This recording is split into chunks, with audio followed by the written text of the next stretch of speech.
Hello बच्चों, स्वागत है हमारे यूट्यूब चैनल फिजिक्स विद के उत्तम में। और आज हम लोग 11th क्लास के फिजिक्स में जो चैप्टर हमारा चल रहा था यूनिट्स एंड मेजरमेंट का, उसमें आज हम लोग लेक्चर नंबर 5 पढ़ेंगे। और आज का टॉपिक है हमारा एरर इन मेजरमेंट, यानी मापन में त्रुटि। तो मापन में त्रुटि से तात्पर्य यह है कि जितनी भौतिक राशियों का मापन हम लोग करते हैं, एग्जाम्पल के तौर पर अगर हम देख लेते हैं, किसी क्षण की लंबाई अगर नाप रहे हैं, तो लंबाई अगर हम नाप रहे हैं और किसी क्षण की लंबाई अगर 2.4 और 2.5 के बीच में अगर है, वही क्षण की लंबाई 2.4 और 2.5 के बीच में है, तो उस लंबाई को हम लोग क्या लिखेंगे? तो या तो हम 2.4 लिखेंगे और या तो 2.5 लिखेंगे। इसके बीच वाला हम स्केल से मेजर नहीं कर सकते हैं। अगर मेजर करके लिखते भी हैं तो वो उसमें त्रुटि आ जाएगी। इसलिए लास्ट किसी भी मेजरमेंट के लास्ट वाला जो नंबर होता है उसको हमेशा कहा जाता है संदिग्ध अंक कहते हैं, यानी डाउटफुल फिगर कहा जाता है उसको, क्योंकि ये इसमें डाउट आएगा। 2.41, 2.45, 2.1, 2.41, 2.42, 2.43 करके 2.49 के बीच में कोई भी नंबर होगा तो या तो हम 2.4 लिखेंगे या तो 2.5 लिखेंगे। अगर स्केल से मेजर कर रहे हैं तो जो सिंपल स्केल होती है तो 2.41 से लेकर के 2.49 के बीच में अगर कोई मेजरमेंट अगर है तो उसको हम लोग क्या लिख देते हैं? या तो हम 2.4 लिखते हैं और या तो 2.5 लिखते हैं। समझ में आ रहा है? तो इसका मतलब है कि अगर स्केल से अगर मेजर करेंगे तो हम दशमलव के बाद एक ही अंक मेजर कर पाते हैं। तो इसका मतलब है 2.141 हो, चाहे 2.42 हो, चाहे 2.43 हो, उसमें हम या तो 2.4 लिखेंगे या 2.5 लिखेंगे। तो ये जो संदिग्ध अंक होता है इसी के कारण त्रुटि उत्पन्न होती है। अगर हम वर्नियर कैलिपर से मेजर करते हैं दशमलव 2 अंक तक नापता, और उसके बीच वाला अगर जैसे अगर वर्नियर कैलिपर से अगर नापते तो क्या मेजरमेंट आता? अगर 2.41 आता, ठीक है ना, और 2.42, इसके बीच वाले जो अंक होते, ये बीच वाले अंक कौन से होते हैं? इसके बीच वाले अंक कौन से हो सकते हैं? 2.411, 2.412 करके 2.419, इनके बीच का कोई मेजरमेंट होता है तो 2.41 लिखते हैं तो 2.42 लिखते। तो ये जो लास्ट वाले जो अंक होते हैं इसको हम लोग कहते हैं संदिग्ध अंक। इस अनिश्चित अंक को ही हम लोग, अनिश्चित अंक के कारण ही मापन में त्रुटि आती है। तो इसकी डिफिनेशन हम लोग किस प्रकार से लिखेंगे? देखिए, डिफिनेशन लिख सकते हैं, किसी भौतिक राशि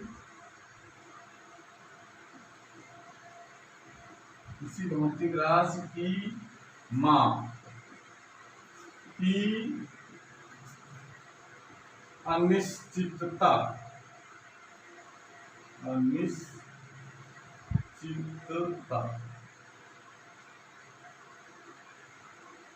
किसी भौतिक राशि की माप की अनिश्चितता को त्रुटि कहते हैं। ये इसकी परिभाषा हम लोग लिखते हैं, किसी भौतिक राशि की माप की अनिश्चितता को त्रुटि कहते हैं। यानी जो अनिश्चित अंक जो होते हैं लास्ट वाले, उसके कारण सभी मेजरमेंट में त्रुटि जरूर होती है, और उसी को हम लोग कहते हैं मापन में त्रुटि। परिभाषा इसको लिख लीजिए। उसके बाद जब हम न्यूमेरिकल कराएंगे, क्योंकि एग्जाम में इससे संबंधित न्यूमेरिकल बहुत आते हैं। कोई मेजरमेंट के बताए इसमें कितने प्रतिशत की त्रुटि है, तो वो सवाल कैसे करेंगे वो हम बताएंगे आपको। पहले आप डेफिनेशन देख लीजिए। किसी भौतिक राशि की माप की अनिश्चितता को त्रुटि कहते हैं, यानी एरर कहा जाता है उसको। ये एरर बहुत सारे होती हैं। जैसे पहली एरर की बात करेंगे हम लोग,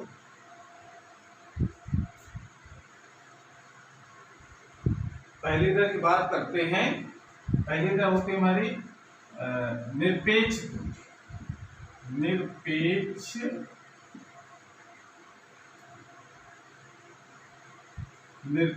त्रुटि, उसको कहा जाता है एब्सोल्यूट एरर।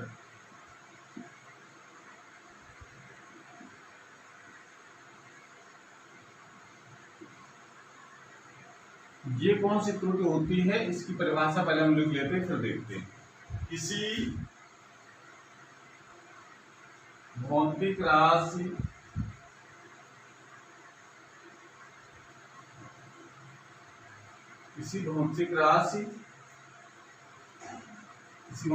के वास्तविक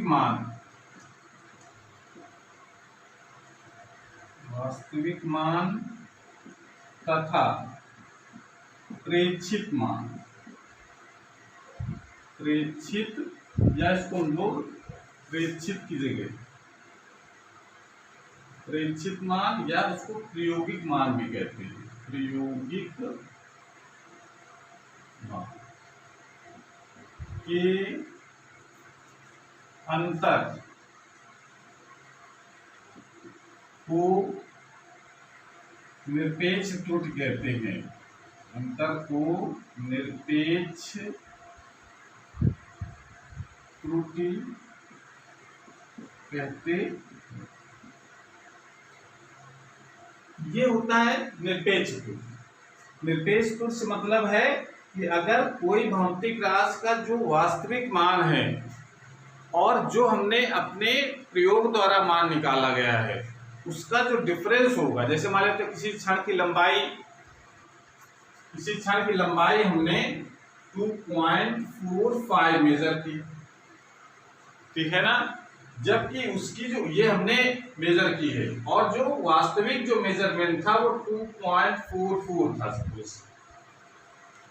तो इसका मतलब ये इसका वास्तविक मान है, इतनी बड़ी क्षण थी और हमने जब मेजर किया तो इतनी क्षण निकली, तो ये हमारा प्रायोगिक मान हो गया, इसको लोग प्रेक्षित मान कहते हैं, ये इसका वास्तविक मान हो गया।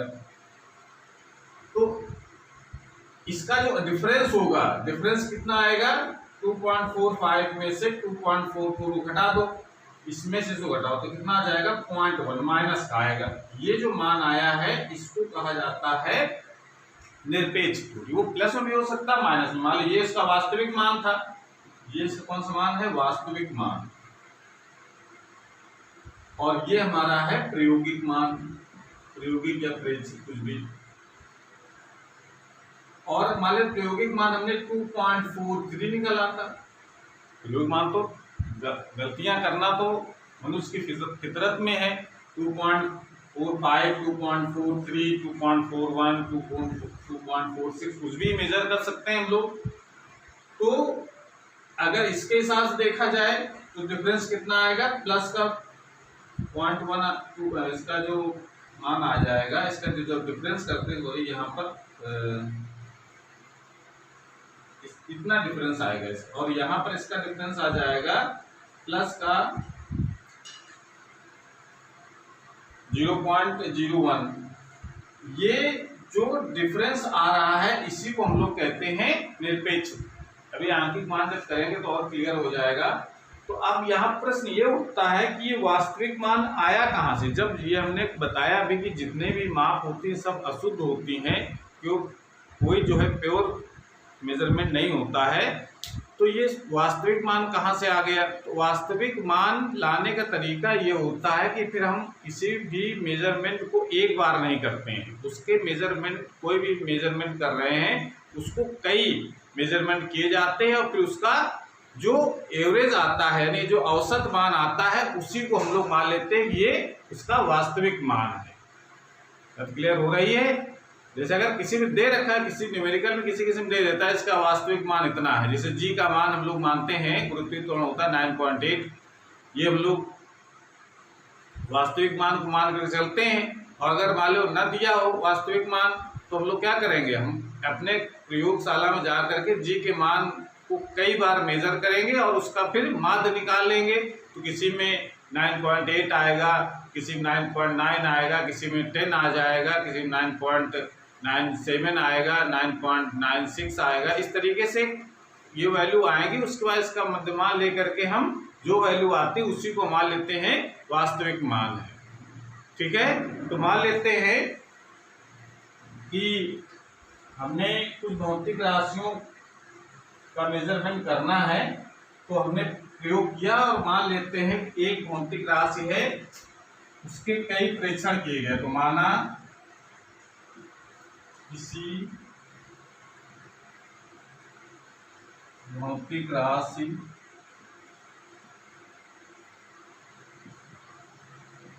के विभिन्न प्रेक्षित मान, माना किसी भौतिक राशि के विभिन्न प्रेक्षित मान A1, A2, A3 and so on वाले हमने n प्रेक्षण किए, तो भौतिक राशि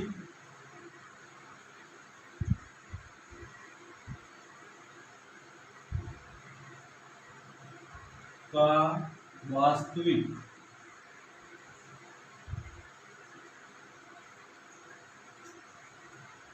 वास्तविक मान या उसको हम लोग औसत मान भी कह देते हैं। औसत मान या वास्तविक मान ये की मतलब है। यदि किसी भौतिक राशि के विभिन्न प्रेक्षित मान A1, A2, A3 and so on an है, तो भौतिक राशि का वास्तविक मान कितना हो जाएगा। वास्तविक मान को हम लोग लिख लेते हैं A से, और उसका औसत मान निकालेंगे, वही वास्तविक मान हो जाएगा। तो ये मान कितना आ जाएगा, A1 plus A2 plus A3 and so on, ये सबको ऐड कर देंगे अपॉन n। इस प्रकार से ये इसका n मेजरमेंट है। तो जितने औसत मान निकालना पता आप लोगों को, जितने मेजरमेंट होते हैं उसको सम करते हैं और नंबर ऑफ मेजरमेंट से डिवाइड कर देते हैं। ठीक है, इस प्रकार से ये औसत मान हम लोग निकाल लेंगे। जब औसत मान या उसका हम लोग वास्तविक मान कहते हैं, तो इसके निरपेक्ष त्रुटि कितनी आ जाएगी। ये इसका वास्तविक मान हो गया, तो निरपेक्ष त्रुटि क्या हो जाएगी, तो विभिन्न या प्रत्येक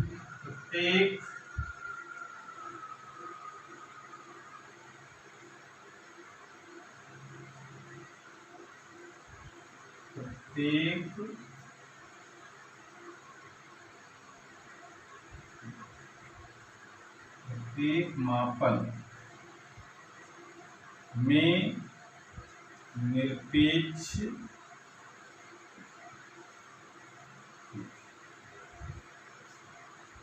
प्रत्येक मापन निरपेक्ष त्रुटि कितनी हो जाएगी। तो निरपेक्ष त्रुटि कौन लिखते हैं, डेल्टा A1। पहले मापन में कितनी निरपेक्ष त्रुटि होगी, पहले मापन में कितने निरपेक्ष त्रुटि हो जाएगी, डेल्टा A1। पहले मापन क्या है, A1 है, उसका वास्तविक मान कितना है, A। तो क्या लिखा जाएगा, A माइनस A1। इसी प्रकार से दूसरे की डेल्टा A2, दूसरे में कितनी निरपेक्ष त्रुटि आएगी, A माइनस A2। इसी प्रकार से हम विभिन्न प्रेक्षणों के प्रेक्षित मान और वास्तविक मानों का डिफरेंस निकालेंगे, और वो हमारा आ जाएगा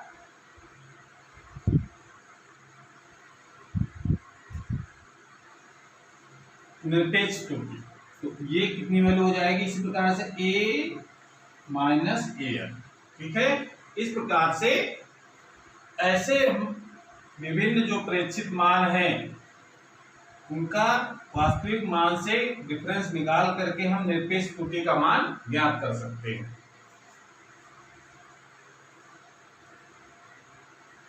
इसमें ये करने आ नहीं रहा, तो इसको हम बिगाड़ करके यहाँ लिख देते हैं।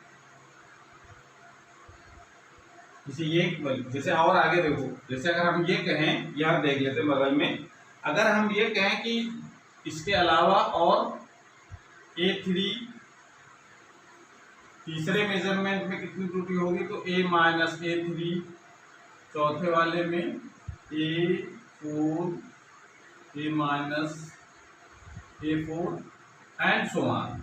इस प्रकार से निकालते रहेंगे डेल्टा AN, वैल्यू कितनी हो जाएगी, A माइनस A।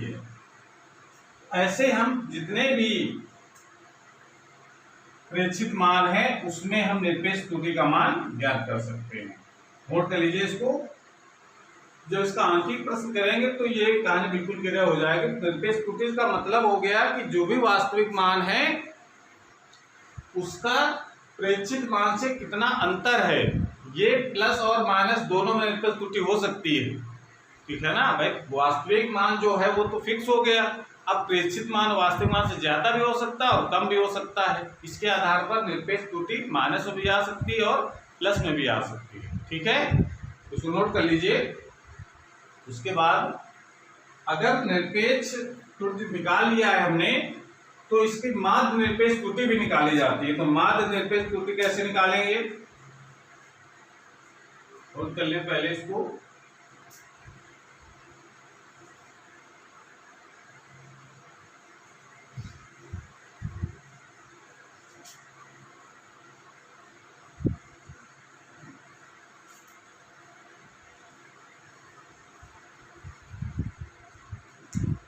माध्य निरपेक्ष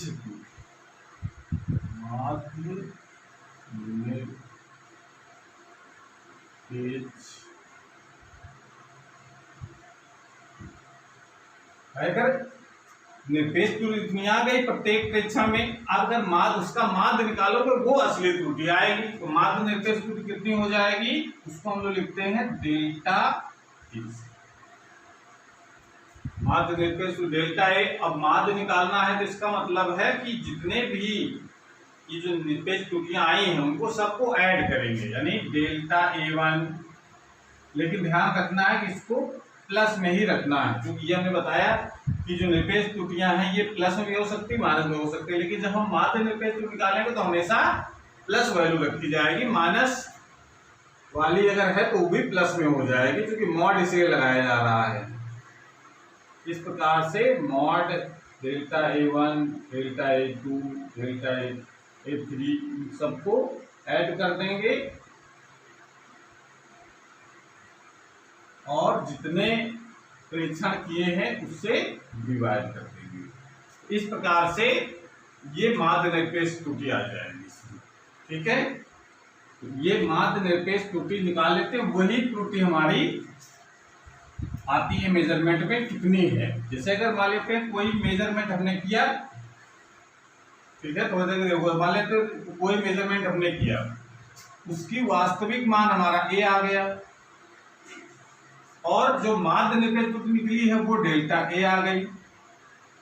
तो उसको जब भी हम मेजरमेंट के सही से लिखने का तरीका होता है कि वास्तविक मान और जो निरपेक्ष त्रुटि आई है माध्य निरपेक्ष त्रुटि उसको हम प्लस माइनस पे लगा कर लिखा जाता है। तो ये उसकी माप होती है। किसी भौतिक राशि की माप को हम इस प्रकार से लिखते हैं, ठीक है ना। ये पॉइंट आपको ध्यान रखना है। जैसे मान लेते हैं किसी भी क्षण की लंबाई हमने नापी तो उसकी जो माप निकल करके जो आई है वास्तविक माप वो है 4.5 और प्लस माइनस 0.1 और लिखा है आगे। तो इसका मतलब है कि ये जो प्लस माइनस 1 का मतलब जो माध्य जो निरपेक्ष त्रुटि है वो इतनी है, यानी ये जो मेजरमेंट है वो इससे 0.1 ज्यादा भी हो सकता है, 0.1 इससे कम भी हो सकता है, ठीक है ना। इसका मतलब इसकी वैल्यू जो है 2.46 भी हो सकती है और 2.4 भी हो सकती है। तो ये तो इससे 0.1 ज्यादा होगा या तो 0.1 कम होगा, इतनी त्रुटि पॉसिबल है तो हमारा। इसलिए ये कई मेजरमेंट अगर ऐसे लिखा है, कोई भी मेजरमेंट हो सकता है, जब लंबाई जरूरी नहीं है, कोई रेजिस्टेंस हो सकता है, टेम्परेचर हो सकता है या कोई भी भौतिक राशि अगर इस तरीके से लिखी है प्लस माइनस करके लिखा गया, इसका मतलब है कि जितना प्लस माइनस लिखा है उससे वो वैल्यू उतनी कम भी हो सकती है, उतनी ज्यादा भी हो सकती है। तो ये जो लास्ट की जो वैल्यू प्लस माइनस में लिखी जाती है यही माध्य निरपेक्ष त्रुटि होती है। तो ये आंकिक प्रश्न इस बात की जरूरत पड़ेगी, इसको याद दिमाग में बैठा लेना है। और उसके आगे दूसरे नंबर में जो त्रुटि आती है उसको हम कहते हैं सापेक्ष। दो सापेक्ष अथवा इसी का दूसरा भी एक नाम है भिन्नात्मक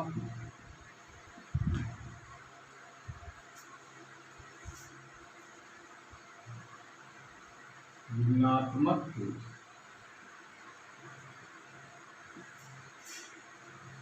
इंग्लिश में कहते हैं हम लोग रिलेटिव और फ्रैक्शनल।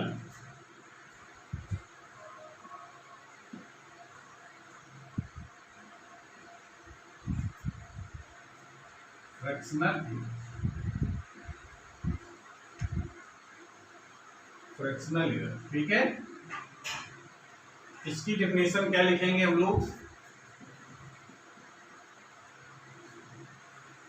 इसकी डेफिनेशन में लिख लेते हैं पहले। किसी भौतिक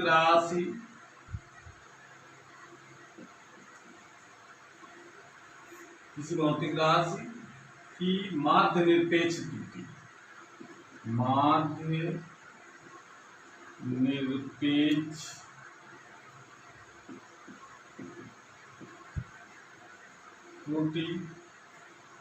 माध्य मतलब डेल्टा ए, तथा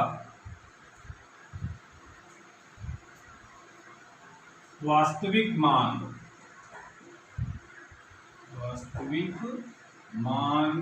के अनुपात को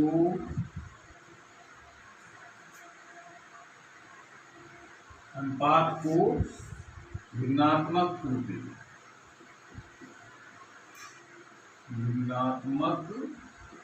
त्रुटि कहते हैं। भिन्नात्मक त्रुटि कहते हैं, यानी इसकी डेफिनेशन क्या बन गई? किसी भौतिक राशि की माध्य निरपेक्ष त्रुटि तथा वास्तविक मान को हम लोग कैसे लिखा है हमने? वास्तविक मान मतलब के अनुपात को भिन्नात्मक त्रुटि कहते हैं। तो सूत्र क्या बन जाएगा भिन्नात्मक त्रुटि का? भिन्नात्मक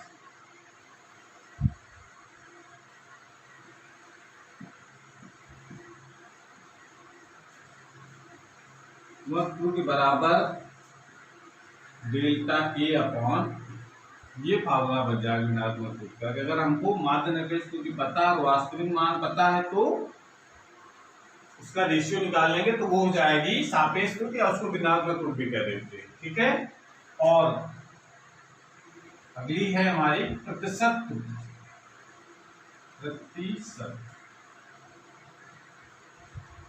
ये ज्यादा महत्वपूर्ण है प्रतिशत त्रुटि। प्रतिशत त्रुटि का मतलब होता है परसेंटेज।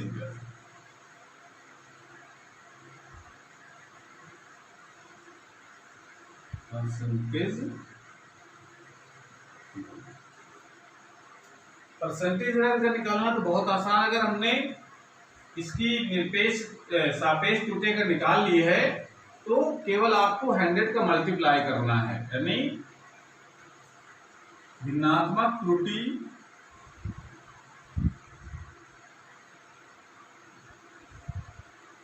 में 100 का गुणा करने पर जो कुछ में प्राप्त होता है उसे प्रतिशत त्रुटि कहते हैं।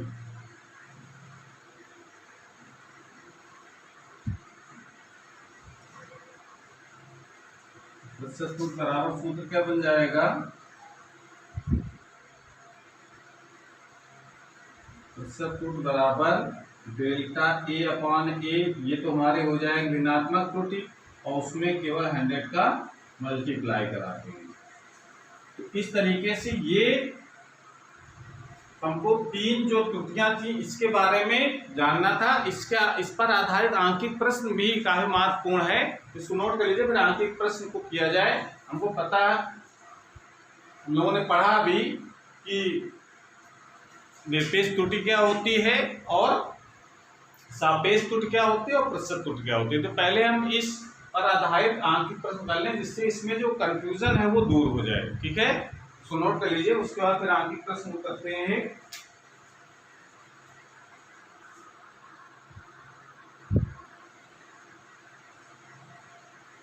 क्वेश्चन हमारा है कि एक सरल लोला के प्रयोग में एक छात्र ने सरल लोला के आवर्तकाल के लिए कुल 5 प्रेक्षण किए हैं। पांचों प्रेक्षण इस प्रकार है। एक प्रेक्षण में आवर्तकाल निकाला है 2.63 सेकेंड, दूसरे प्रेक्षण में 2.53 सेकेंड, तीसरे वाले 2.42 सेकेंड, चौथे वाले में 2.71 सेकेंड तथा पांचवें वाले में 2.80 सेकेंड। इन प्रेक्षणों की सहायता से निम्नलिखित की गणना कीजिए। पहले औसत आवर्तकाल पूछ रहा है, प्रत्येक प्रेक्षण निरपेक्ष त्रुटि पूछ रहा है, औसत निरपेक्ष त्रुटि निकालना है, औसत का मतलब माध्य निरपेक्ष त्रुटि, और भिन्नात्मक त्रुटि और प्रतिशत त्रुटि। सारे जो कॉन्सेप्ट अभी हमने बताए हैं वो इस न्यूमेरिकल से क्लियर हो जाएंगे। तो कैसे किया जाएगा, सबसे पहले हम क्या निकालेंगे, इसका पहला वाला पार्ट है औसत आवर्तकाल। औसत आवर्तकाल ये हम लोग मान लेते हैं टी। औसत आवर्तकाल निकालना, उसको टी में कर देते हैं। अब सबको जोड़ देंगे। औसत निकालने का मतलब 2 पॉइंट, पहला मेजरमेंट हमारा है 2.63 प्लस 2.53 प्लस 2.42 प्लस 2.71 प्लस 2.80। इन सबको ऐड करके डिवाइड कर देंगे 5 से। 5 प्रेक्षण किए गए, 5 से डिवाइड कर दिया, तो इसको ऐड कर सकते हैं आप लोग। कितना आ जाएगा ऐड करने से, इसकी वैल्यू आ जाती है 13.12/5। इसको लिख सकते हैं, डिवाइड करो जरा, 5 दूनी 10, 3 बचे, दशमलव जाएगा, 5 छक्का 30 और 5 दूनी 10 और 25 आएगा। 5 दूनी 10, 3 13, 3 बचोगे 31 हो गए, 5 छक्का 30, 1 बचा, 5 दूनी 10, 5 चौको 20। ये कितने सेकेंड आ जाएगा,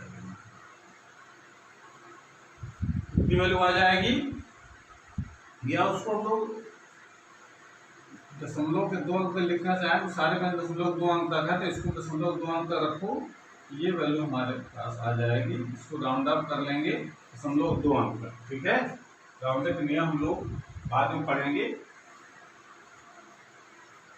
पहला पार्ट का आंसर हो गया। यही हमारा क्या कहलाएगा, वास्तविक मान। इसी को हम लोग क्या कहेंगे, वास्तविक। जो औसत मान होता है वही वास्तविक मान हो जाता है इसका। वास्तविक मान का काम करेगा ये औसत। तो आवर्तकाल निकाला हमने, आवर्तकाल यानी टाइम पीरियड को टी से रिप्रेजेंट कर रहे हैं, तो एक जगह जो हमने कॉन्सेप्ट बताया उसमें ए लिखा है, यहाँ पर हमने टी लिख दिया है। ठीक है, उसके बाद जो सेकंड पार्ट है वो कह रहा है कि प्रत्येक प्रेक्षण में निरपेक्ष त्रुटि बताओ।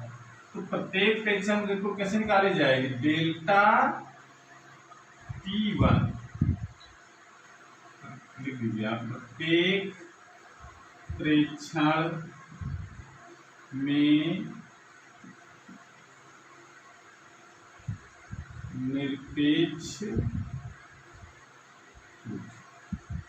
कितनी हो जाएगी, पहले प्रेक्षण में कितनी आएगी, डेल्टा T1, और डेल्टा T1 को फॉर्मूला T माइनस T1 करेंगे ऐसे, तो T माइनस T1, तो T की वैल्यू है 2.62 माइनस 2.63 माइनस जो इसका वास्तविक मान, जो एक मिनट,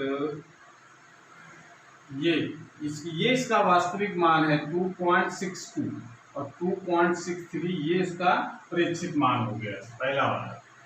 इसको घटा देंगे तो वैल्यू आ जाएगी माइनस क्या आएगी, माइनस की 0.01 ये आ जाएगा। इसी प्रकार से डेल्टा T T2 वैल्यू कितनी हो जाएगी, T माइनस T2, और ये वैल्यू हो जाएगी 2.62 तो रहेगा ही, माइनस दूसरा कितना है 2.53, इसको सब्ट्रैक्ट करेंगे तो कितना हो जाएगा, ये तो प्लस में वैल्यू आएगी, कितना जाएगी इसमें, सब्ट्रैक्ट करने से 12 में 3 गए,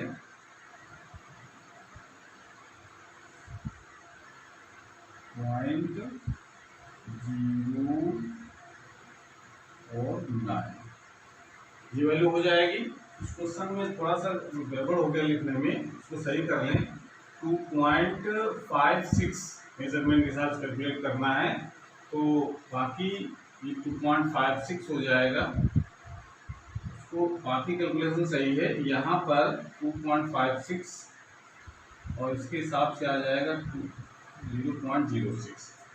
दूसरा जो परीक्षण है उसका कितना आ जाएगा, T माइनस T3, और ये वैल्यू है 2.62 माइनस दूसरा है 2.42, और ये वैल्यू हो जाएगी इसकी प्लस की आएगी, और ये वैल्यू होगी 2.02 ये हो जाएगी। उसके बाद डेल्टा T4 की वैल्यू कितनी हो जाएगी, T माइनस T4, ये वैल्यू हो जाएगी 2.62 माइनस 2.4 वाला फ्रैक्शन कितना है 2.71 है, इसको सब्ट्रैक्ट करेंगे तो यह आ जाएगा माइनस का 0.09 सेकेंड, ये सब सेकेंड में वैल्यू आएंगी।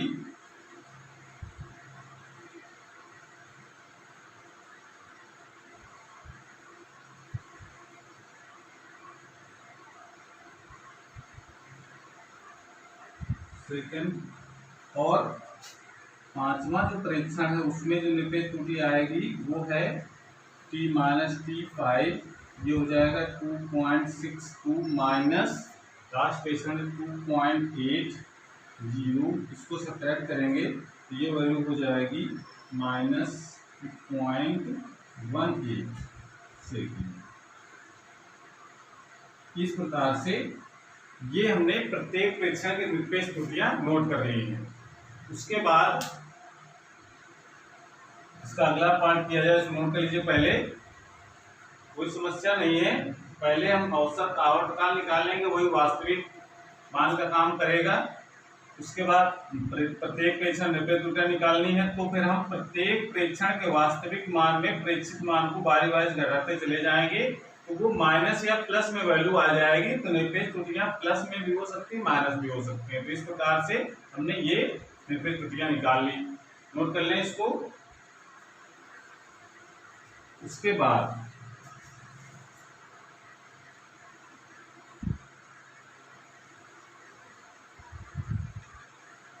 इसका सेकेंड पार्ट, थर्ड पार्ट किया जाए।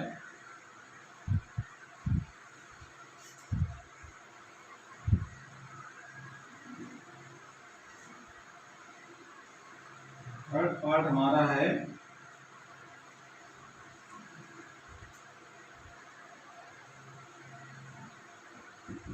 रहा है थर्ड पार्ट में औसत निरपेक्ष त्रुटि, औसत या माध्य कुछ भी कह सकते हैं, औसत निरपेक्ष त्रुटि। इसका मान कैसे निकाला जाएगा, औसत निरपेक्ष त्रुटि हम लोग कहते हैं डेल्टा टी। इसका मान कैसे निकालेंगे हम लोग, प्रत्येक निरपेक्ष त्रुटि के माड को ऐड कर देंगे। माड का मतलब जितने भी माइनस वैल्यू आए उसको प्लस में लेंगे, ठीक। ऐसे करके सबकी वैल्यू हम लोग ऐड करेंगे। T4 और आगे उसी के डेल्टा T5 अपॉन 5 ये कर लेंगे। और ये भी क्या है वैल्यू, निरपेक्ष त्रुटि निकाले, प्रत्येक पेशेंट में डेल्टा T1 का मान कितना निकला है उसको नोट कर लीजिए। पॉइंट प्लस में वैल्यू नोट करेंगे, प्लस 0.06 प्लस 0.20 प्लस सबको ऐड करो इधर लिख देते हैं, डेल्टा टी इक्वल टू हो जाएगा 0.01 प्लस 0.06 प्लस 0.020 प्लस 0.09 प्लस 0.18, ये वैल्यू आ गई इसकी। उसके बाद इनको सबको ऐड करके डिवाइड कर देंगे 5 से, और ऐड इसका आ रहा है 0.54/5। इसको डिवाइड करेंगे तो ये वैल्यू हो जाती है 0.108। इसको दशमलव के 2 अंक रखो केवल तो इसको लिख सकते हैं, इसको लिखा जा सकता है 0.11 से। ये इसका आ जाएगा औसत निरपेक्ष त्रुटि। कैलकुलेट कर सकते हैं, बस बना करके डिवाइड करना है, या आप भी कर सकते हो अपने आप से। और फोर्थ पार्ट है भिन्नात्मक त्रुटि। भिन्नात्मक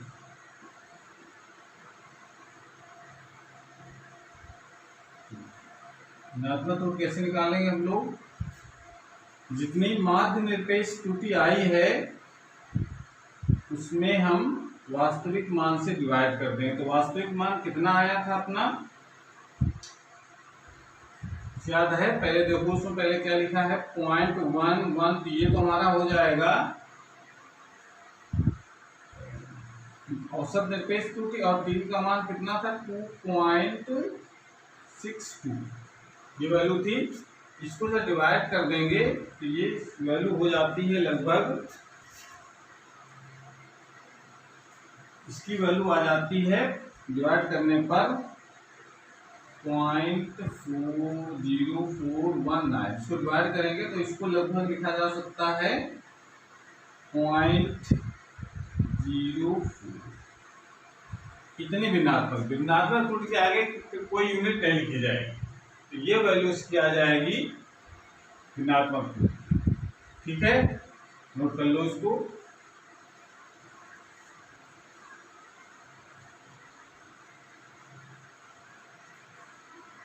उसके बाद एक पार्ट और बचता है प्रतिशत त्रुटि।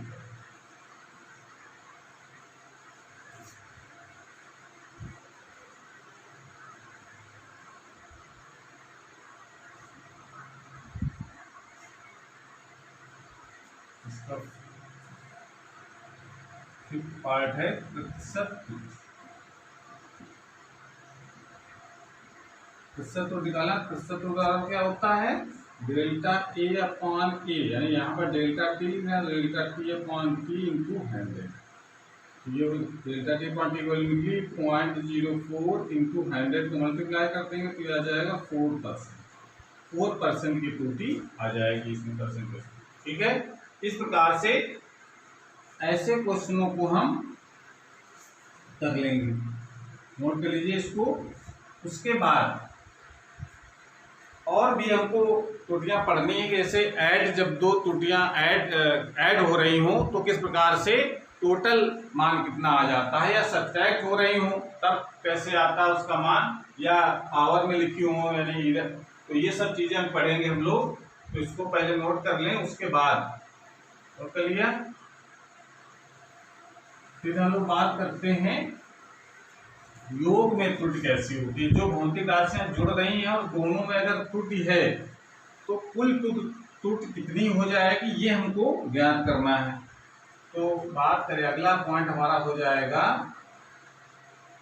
थर्ड पार्ट तो पहुंच गया, तो ये हो जाएगा 4, योग में त्रुटि।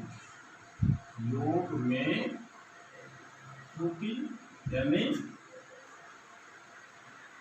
Error in addition.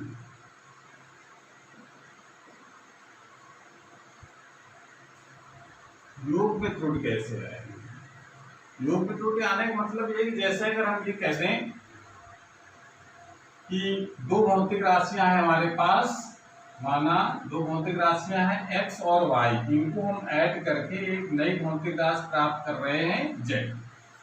अगर हम ये कह दें कि x, अभी हमने बताया किसी भौतिक राशि में त्रुटि अगर दिखानी है तो कैसे दिखाया जाता है, तो त्रुटि अगर दिखाना है तो अगर हम ये मान लेते हैं कि यदि x में त्रुटि डेल्टा x तथा y में त्रुटि को हमेशा प्लस माइनस में लिखते हैं, त्रुटि उतनी ज्यादा भी हो सकती है और कम भी हो सकती है, तथा y में त्रुटि प्लस माइनस y है तो z में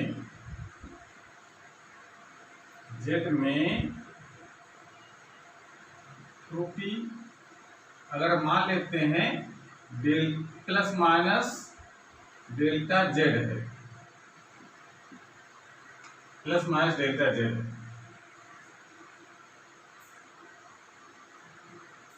है तो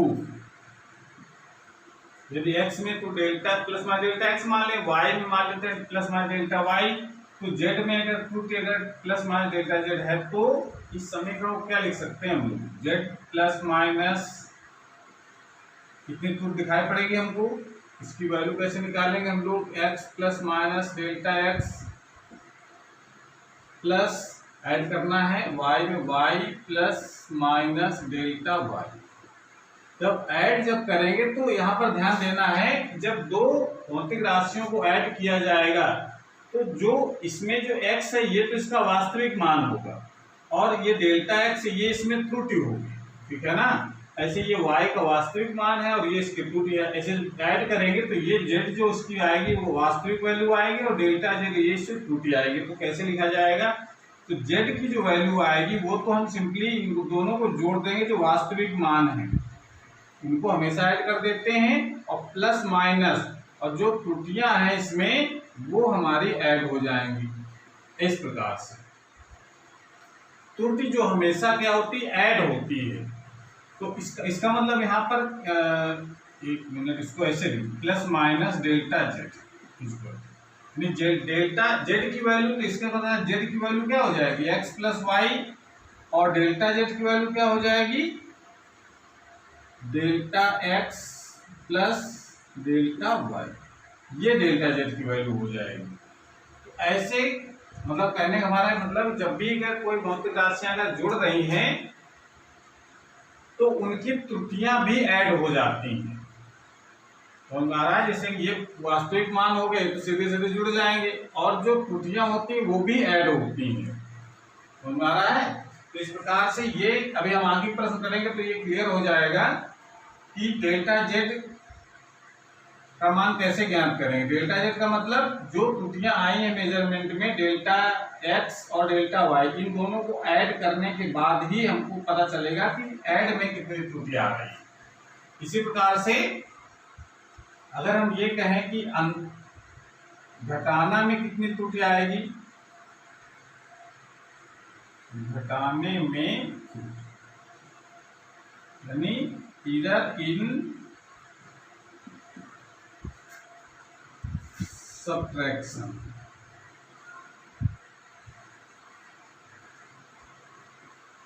इसमें भी घटाने और जोड़ने का नियम बिल्कुल एकदम सेम है।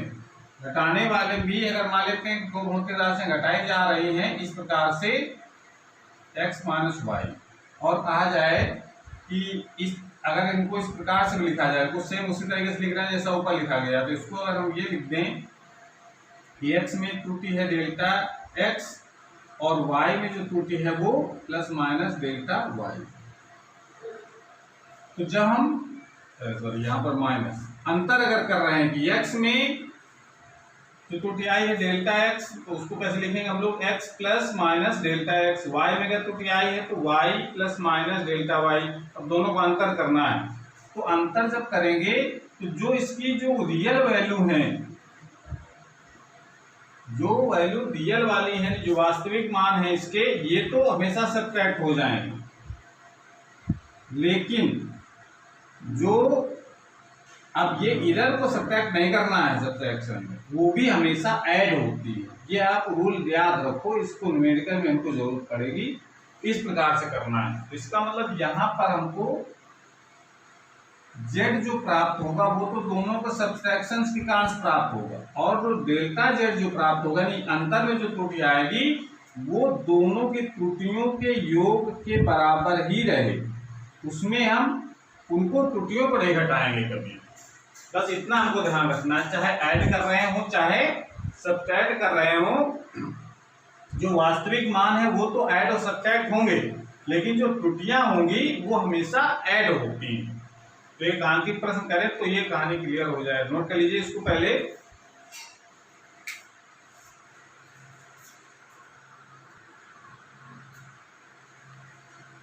क्वेश्चन है हमारा कि दो प्रतिरोध हैं R1 R2, उनको श्रेणी क्रम में जोड़ा गया है और R1 R2 को वैल्यू दे रखी 3.5 प्लस माइनस 0.1 ओम और R2 को वैल्यू है 4.5 प्लस माइनस 0.3 ओम। तो कह रहा है कि A व B के बीच कुल प्रतिरोध में प्रतिशत तोड़ बताओ कितनी होगी। तो अब श्रेणी क्रम में जुड़े हैं तो कुल प्रतिरोध हम लोग कैसे निकाल लेंगे, दोनों को ऐड करके। श्रेणी क्रम का सूत्र होता है प्रतिरोधों का, ये हम लोग जानते हैं। R का जो मान होगा वो R1 प्लस R2 हो जाएगा। तो यहाँ से हम R की वैल्यू निकालेंगे। तो R की वैल्यू कैसे निकाली जाएगी, दोनों को ऐड करो जरा। 3.5 plus minus 0.1 plus 4.5 plus minus 0.3, ये हो जाएगा। अब जब हम इसमें R की जो वैल्यू लिखी जाएगी वो तो हम सिंपली इनको जोड़ देंगे। 3.5 प्लस 4.5 जो रियल वैल्यू है, इसका मतलब क्या पता चल रहा है हमको कि ये जो 3.5 है ये तो इसका वास्तविक मान हो गया। अब ये वास्तविक मान में इसकी जो वैल्यू है ये इधर 0.1, ये इससे कम भी हो सकती है और ज्यादा भी हो सकती है, ठीक है ना। इसी प्रकार से इसमें 4.5 ये इसकी रियल वैल्यू हो गया, उसमें ये इतनी इधर है 0.3 प्लस ज्यादा भी हो सकती है और माइनस कम भी हो सकती है। तो ये तो जो रियल वैल्यू उनको तो ऐड कर देते हैं और जो इसमें जो इधर लिखे गए इनको भी ऐड करते हैं। अभी हम लोगों ने कॉन्सेप्ट सीखा है कि ऐड या सब्ट्रैक्शन में जो इधर होती है वो हमेशा ऐड होती है। तो ये ऐड होकर के क्या बन जाएगा फार्मूला हमारा, ये वैल्यू कितनी आ जाएगी 4 3 7 1 8, ऐड हो गया प्लस माइनस ये वैल्यू हो जाएगी 0.4, ये इतने ओम ये आ जाएगा। तो ये तो इसका वास्तविक रिप्रेजेंटेशन हो गया कि इसकी जो रियल वैल्यू है 8 है और इसकी इधर कितनी आएगी 0.4। अगर आप परसेंटेज बताओ तो इसका मतलब यहाँ से डेल्टा R की वैल्यू क्या पता चल रहा है, वो कितनी है 0.4 ओम, इतनी डेल्टा R है। तो R में प्रतिशत कितनी हो जाएगी, R में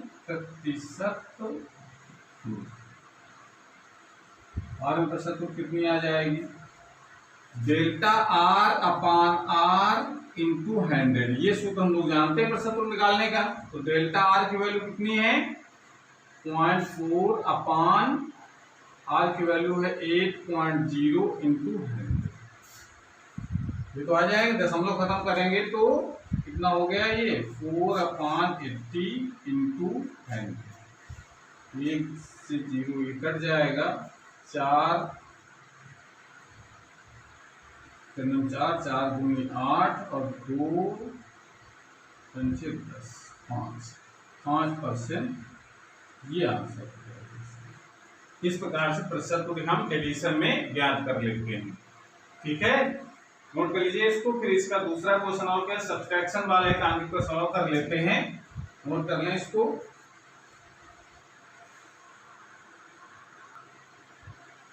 क्वेश्चन है हमारा अगला, किसी क्षण की लंबाई 10.1 प्लस माइनस 0.2 सेंटीमीटर है, इसकी लंबाई खींचकर 12.6 प्लस माइनस 0.3 सेंटीमीटर कर दी जाती है। लंबाई में वृद्धि की अधिकतम प्रतिशत त्रुटि ज्ञात कीजिए। तो इसमें क्या करना है, देखिए इसमें पहले लंबाई है इसकी L1 यानी शुरू में 10.1 प्लस माइनस 0.2 सेंटीमीटर और जो खींच करके बढ़ा दी जाती है तो इसकी लंबाई हो जाती है 12.6 प्लस माइनस 0.3 सेंटीमीटर। ये वैल्यू दे रखी है, कह रहा है वृद्धि बताओ कितनी हो जाएगी। तो पहले वृद्धि हम लोग निकालेंगे, प्रतिशत तो बाद में निकालेंगे। तो वृद्धि कैसे निकलेगी, लंबाई में वृद्धि, लंबाई में लंबाई में वृद्धि जब निकालेंगे तो क्या करना पड़ेगा हमको, L2 minus L1, L2 minus L1, L2 है हमारे पास 12.6 प्लस माइनस 0.3 और माइनस 10.1 प्लस माइनस 0.2। बस यहाँ पर ध्यान देने की जरूरत है कि जो सब्सट्रैक्ट करेंगे तो जो रियल वैल्यू है वो तो सब्सट्रैक्ट हो जाएंगे, 12.6 माइनस 10.1 ये तो सब्ट्रैक्ट कर देंगे, लेकिन जो इधर है वो सब्ट्रैक्ट नहीं करेंगे, नहीं सब काम गड़बड़ हो जाएगा। वो हमेशा ऐड करना है, सब्सट्रैक्शन में भी ऐड करना है और एडिशन में भी ऐड करना है, ठीक है ना। जो त्रुटियां हैं ये 0.3 और 0.5 ये हमेशा क्या करेंगे, ऐड करेंगे, सब्सट्रैक्शन में भी ऐड करेंगे। तो ये वैल्यू कितनी हो जाएगी, इसको हटा देंगे तो ये बचेंगे हमारे पास 2.5 और यहाँ पर बचेगा ऐड होकर के 0.5। ये इसमें इतनी वृद्धि आएगी। अब वृद्धि आएगी तो इसके हिसाब से जो लंबाई बढ़ेगी वो कितनी बढ़ेगी, एल की वैल्यू कितनी होगी 2.5 सेंटीमीटर और जो डेल्टा एल का जो मान होगा वो 0.5 होगा सेंटीमीटर। तो प्रतिशत त्रुटि कितनी हो जाएगी, वृद्धि में प्रतिशत त्रुटि, वृद्धि में प्रतिशत त्रुटि हो जाएगी। फार्मूला प्रतिशत त्रुटि का delta l upon l into 100। Delta L की वैल्यू है 0.5, 2.5 इंटू 100। इसको सॉल्व करोगे तो दशमलव खत्म हो जाएगा, 2500 को 100, 4 4 20% ये आंसर हो गया इसका। इस प्रकार से हम ये न्यूमेरिकल करेंगे। बस ध्यान ये रखना है कि ऐड अगर कर रहे हैं तब भी हम त्रुटियों को हमेशा ऐड करेंगे, अगर सब्ट्रैक्ट कर रहे हैं तो तब भी त्रुटियों को हमेशा ऐड करते हैं। बस इतना कॉन्सेप्ट ध्यान रखना है, ठीक है, ओके। सो नोट कर लीजिए। उसके बाद हम लोग मल्टीप्लाई मेथड देखते हैं, नोट कर लें इसको।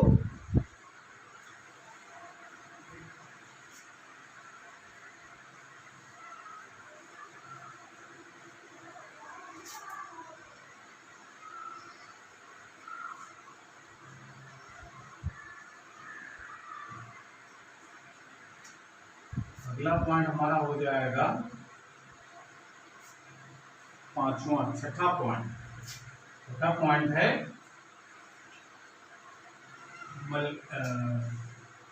गुणन में त्रुटि। गुणन में त्रुटि का मतलब इधर इन मल्टीप्लिकेशन,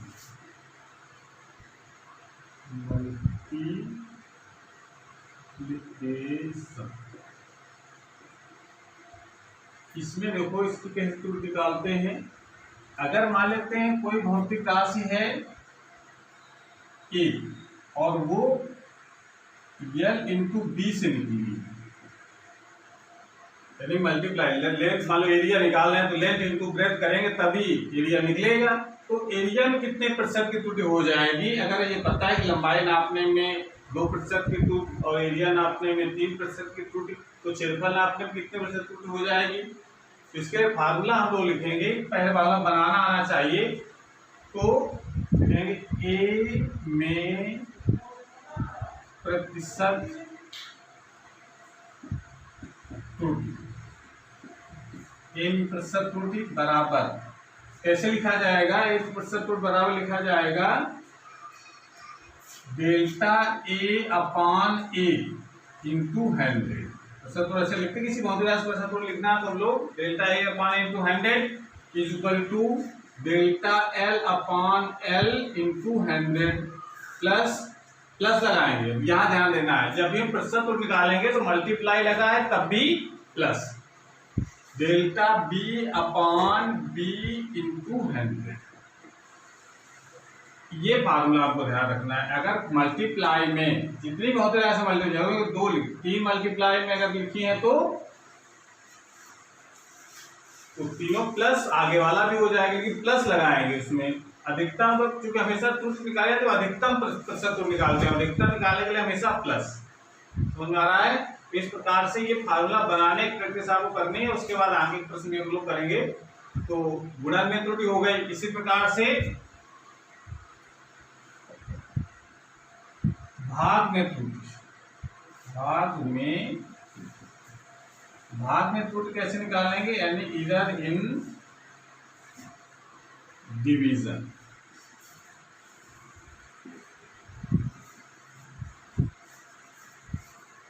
इसमें जैसे मान लेते हैं कोई भौतिक राशि है, इस कोई भौतिक लिख लेते हैं, मान लो p है वो भौतिक राशि, उसको हम x/y से लिख रहे हैं, यानी डिवाइड करने से भौतिक राशि p निकली है। तो p में प्रतिशत त्रुटि कैसे लिखी जाएगी, p में प्रतिशत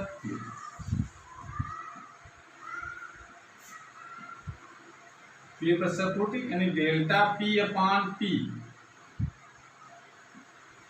इंटू 100। ये तो हमारी डेल्टा p में प्रतिशत त्रुटि आ गई, is equal to delta x/x into 100 यानी x में प्रतिशत त्रुटि, और इसमें डिवाइड वाले में भी हमको प्लस लगाना है। ये आपको दिमाग में रखना, डिवाइड हो चाहे मल्टीप्लाई हो, जब भी प्रतिशत निकालेंगे उनको ऐड करेंगे। तो इसका मतलब ये चीज क्या निकल करेगा, x में प्रतिशत त्रुटि हो गई, ये y में प्रतिशत त्रुटि हो गई। अच्छा, यहाँ पर रियल में प्रतिशत त्रुटि और b में प्रतिशत त्रुटि। तो ये फार्मूला आपको ध्यान रखना है कि अगर डिवाइड में निकालना है प्रतिशत त्रुटि तो हम ये वाला फार्मूला यूज करेंगे, ठीक है। उसके बाद अगला पॉइंट है घात में त्रुटि। घात यानी पावर, घात में इधर इन पावर।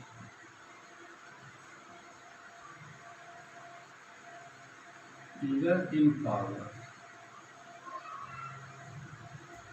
ये कैसे निकालेंगे, जैसे कोई भौतिक राशि ऐसे लिखी है y = x⁴n, ऐसे है, यानी कोई भौतिक राशि है जो किसी भौतिक राशि के ऊपर घात लगाने से, जैसे वाले वर्ग का क्षेत्रफल निकालना तो भुजा स्क्वायर होता है, या आयतन निकालना है घन का तो भुजा क्यूब होता है। तो जो पावर लगी होती है उसमें कैसे त्रुटि निकालते हैं, उसमें त्रुटि निकालने का तरीका ये है कि y में प्रतिशत त्रुटि कैसे लिखी जाएगी, y में प्रतिशत त्रुटि, y में प्रतिशत त्रुटि यानी लिखा जाएगा डेल्टा y/y इंटू 100, और जो पावर चढ़ी होती है वो इधर मल्टीप्लाई में आ जाती है, और डेल्टा x/x इंटू 100। इस प्रकार से ये फॉर्मूला बन जाता है। अगर भाग में या पावर में अगर लिखी है कोई भौतिक राशि तो उसको हम लोग प्रतिशत त्रुटि के फॉर्म में इस ऐसे लिखेंगे, y प्रतिशत त्रुटि बराबर delta y/y into 100 equal to n, जो पावर लगी होती है वो कहाँ जाएगी, मल्टीप्लाई में डेल्टा x/x इंटू 100 कर देंगे, यानी x में प्रतिशत त्रुटि पता चल जाएगी हमको यहाँ से, ठीक है। इसको नोट कर लीजिए। उसके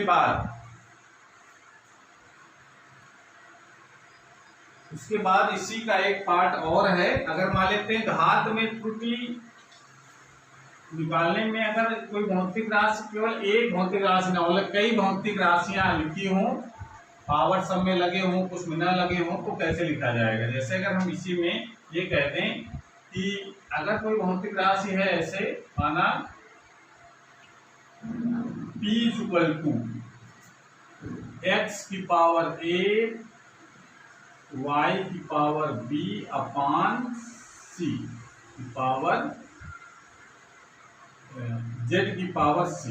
ऐसे अगर लिखा, मतलब ऐसी भौतिक राशियां कहीं लिखी हुई, तब क्या करेंगे। तब करने का तरीका ये है कि पावर यहाँ पर जो कुछ लगी है उसको सबको इस तरीके से लिखा जाएगा, p में प्रतिशत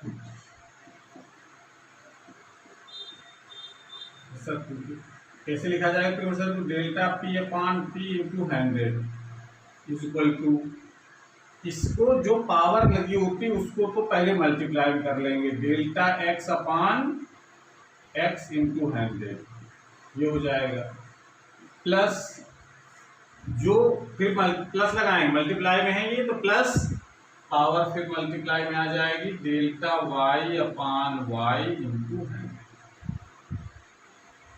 प्लस, अब फिर जो नीचे डिवाइड वो भी प्लस में लिखा जाता है, अब पावर जो लिखी जाएगी वो c डेल्टा z अपान z इंटू 100। इस प्रकार से ये फार्मूला पहले हम बना लेंगे, उसके बाद फिर हम प्रश्नों को करेंगे। फार्मूला बनाने में कोई समस्या नहीं है। तो ऐसे क्वेश्चन करने के लिए हमको ये फार्मूले पता होने चाहिए या फार्मूले बनाना आना चाहिए। कैसे फार्मूले बनाएंगे प्रश्न त्रुटि का, उसके बाद फिर हम क्वेश्चन को करेंगे। तो उसको नोट कर लीजिए, उसके बाद फिर हम आगे प्रश्नों को करा देते हैं, जिससे इससे संबंधित जो समस्याएं हैं फार्मूलों से संबंधित वो दूर हो जाएगा। ठीक है, तो नोट कर लें, उसको आगे प्रश्नों करते हैं।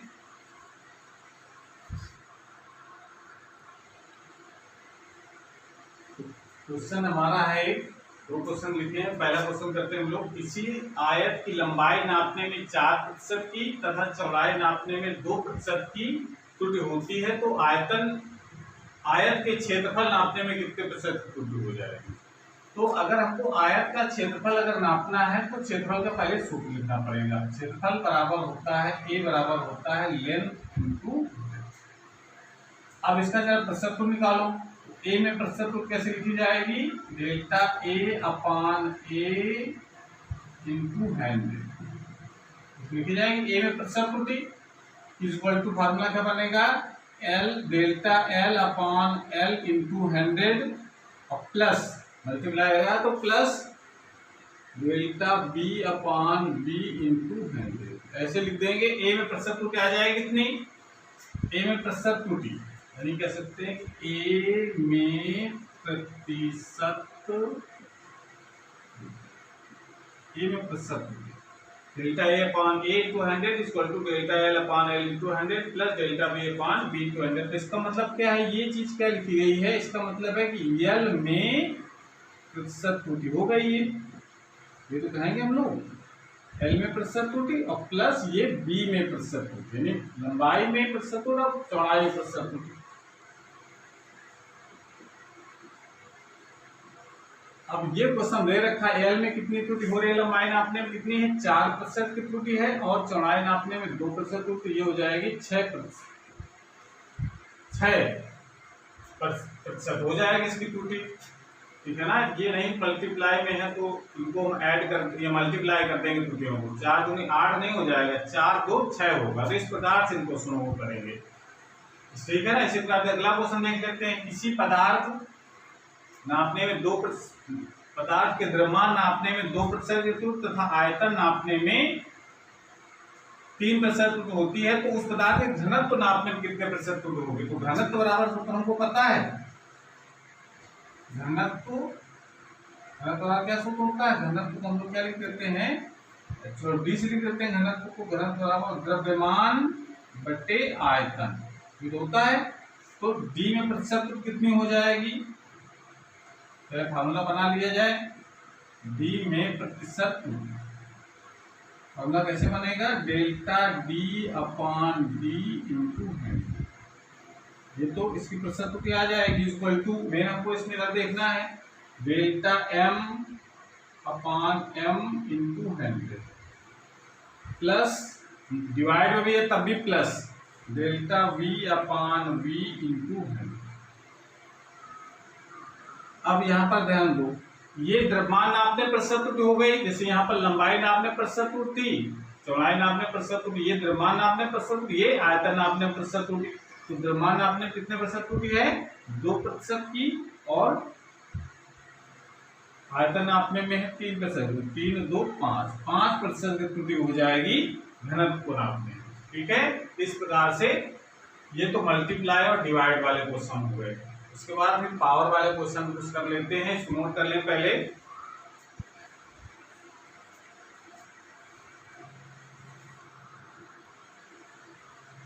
क्वेश्चन है हमारा, किसी घन की भुजा नापने में 3% की त्रुटि होती है, तो उसके आयतन नापने में कितने प्रतिशत की त्रुटि हो जाएगी।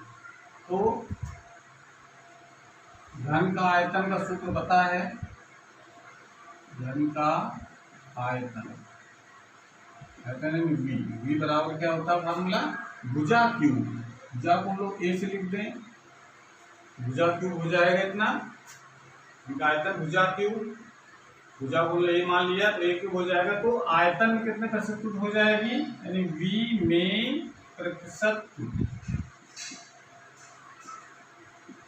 v प्रतिशत त्रुटि क्या लिखी जाएगी, फार्मूले बनाया जाए इसका, delta v upon v into 100 is equal to, ये पावर लगी है तो पावर का मल्टीप्लाई में आ जाती है power, delta a upon a into 100। तो ये भुजा में प्रतिशत त्रुटि आ गई, और भुजा में प्रतिशत त्रुटि कितनी दे रखी है क्वेश्चन में, 3%। तो 3 इंटू 3, ये 3 भी वाला हो गया, ये प्रतिशत त्रुटि दे रखी 3 का 9% त्रुटि हो जाएगी आयतन नापने में। ठीक है, एक आंसर ये हो गया। फिर उसके बाद अगला क्वेश्चन दे रखा है कि अगर कोई भौतिक राशि है जिसका फार्मूला ये है P = a cube b square upon c, जिसमें a b c में त्रुटियां दे रखी है 1%, 2%, 3% की, तो कह रहा है कि P में कितने % की त्रुटि होगी। तो इसका कैसे करेंगे हम लोग, तो P = दे रखा है a cube plus b square by c। तो P में प्रतिशत त्रुटि निकालना, तो पहले फार्मूला बना लिया जाए, P में प्रतिशत त्रुटि इक्वल टू, फार्मूला क्या बन जाएगा, delta P upon P into 100 equal to, जो पावर होती मल्टीप्लाई में आ जाती है 3a upon a into 100 plus 2 into b delta b upon b into 100 plus, अब ये पावर नीचे जो लिखी हुई है इसमें पावर कितनी है, 1 है, तो 1 को मल्टीप्लाई कुछ होता नहीं है, तो इसलिए हम इसको लिख देंगे डेल्टा c अपॉन c, लेकिन लिखा जाएगा प्लस में ही। ये हो जाएगी a में प्रतिशत त्रुटि, इधर देख लीजिए a में प्रतिशत त्रुटि हो जाएगी इतनी, डेल्टा a अपॉन a में प्रतिशत त्रुटि, डेल्टा b अपॉन b ये हो जाएगी b में प्रतिशत त्रुटि, और डेल्टा c अपॉन c ये हो जाएगी c में प्रतिशत त्रुटि। ये वैल्यू दे रखी है, तो क्या लिख सकते हैं हम लोग, 3 इंटू ए में कितनी प्रतिशत त्रुटि है 1 प्लस 2 इंटू बी में प्रतिशत त्रुटि कितनी है 2%, 2 हो गया, प्लस इसमें 3%, ये हो जाएगा 3 प्लस 4 प्लस 3, 4 3 7 3 10% की त्रुटि हो जाएगी इसमें। इस प्रकार से इन क्वेश्चनों को हम लोग कर रहे हैं। ठीक है, तो नोट कर लीजिए इसको। तो ऐसे क्वेश्चनों को, त्रुटि के क्वेश्चनों को इस प्रकार से करेंगे तो पहले आप कॉन्सेप्ट को समझ लें, उसके बाद फिर जितने भी न्यूमेरिकल हैं इस पर आधारित, त्रुटि पर आधारित, आप सारे क्वेश्चनों को कर सकते हैं। तो इसको नोट कर लीजिए, और आज की क्लास हमारी पर समाप्त होती है। अगर ये वीडियो अच्छा लगा हो तो इसको लाइक करें, अपने दोस्तों को शेयर भी करें, कमेंट भी करें, और अगर चैनल में नए हैं तो चैनल को सब्सक्राइब भी करें, जिससे नए जो वीडियो अपलोड हो उसकी नोटिफिकेशन आपके पास सबसे पहले पहुंच जाए। ट्राई करते रहिए। Thank you.